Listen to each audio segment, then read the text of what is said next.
শ্রদ্ধা, শোক আর ভালোবাসায় বিদায় নিলেন বাংলার আপসহীন নেত্রী বেগম খালেদা জিয়া। ৪৪ বছর আগে যে মানিক মিয়া এভিনিউয়ে বিএনপির প্রতিষ্ঠাতা প্রয়াত রাষ্ট্রপতি জিয়াউর রহমানের জানাজা হয়েছিল, সেখানেই শেষ বিদায় নিয়েছেন তার স্ত্রী খালেদা জিয়া। খালেদা জিয়াকে সম্মান জানাতে বিদেশি মন্ত্রীরা যেমন এসেছেন, রাষ্ট্রের পক্ষ থেকে দেওয়া হয়েছে গার্ড অব অনার। ৪৪ বছর আগে ঢাকার শেরেবাংলা নগরে মানিক মিয়া এভিনিউয়ে বিএনপির প্রতিষ্ঠাতা প্রয়াত রাষ্ট্রপতি জিয়াউর রহমানের জানাজা হয়েছিল। আজ সেখানে শেষ বিদায় নিয়েছেন তার স্ত্রী বাংলার আপসহীন নেত্রী বেগম খালেদা জিয়া।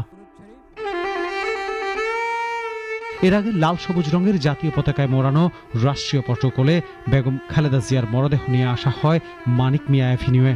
১০,০০০ নিরাপত্তা বাহিনীর কড়া নিরাপত্তায় ছিলেন বেগম জিয়ার মরদেহ।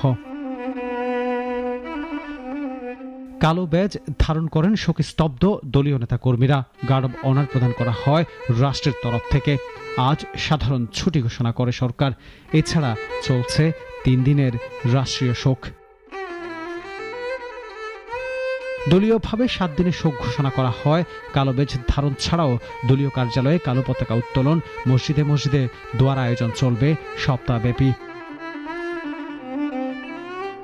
৪৪ বছর ধরে গণতন্ত্রের জন্য সংগ্রাম করা এই মহিয়সী বেগম খালেদা জিয়াকে সম্মান জানাতে নানা দেশের পররাষ্ট্রমন্ত্রীরা জানাজায় এসেছেন।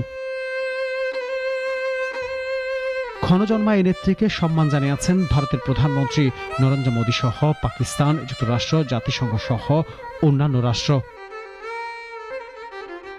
সম্মান আর ভালোবাসায় সিক্ত শেষ বিদায়ে রাজধানীর মানিক মিয়াতে লাখো লাখো মানুষের ঢল প্রমাণ করে বেগম জিয়ার প্রতি এদেশের মানুষের সম্মান আর ভালোবাসার খামতি ছিল না।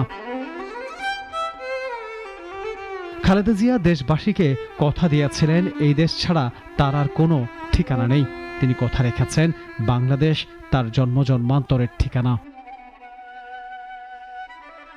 আনোয়ার হোসেন, নাগরিক, ঢাকা।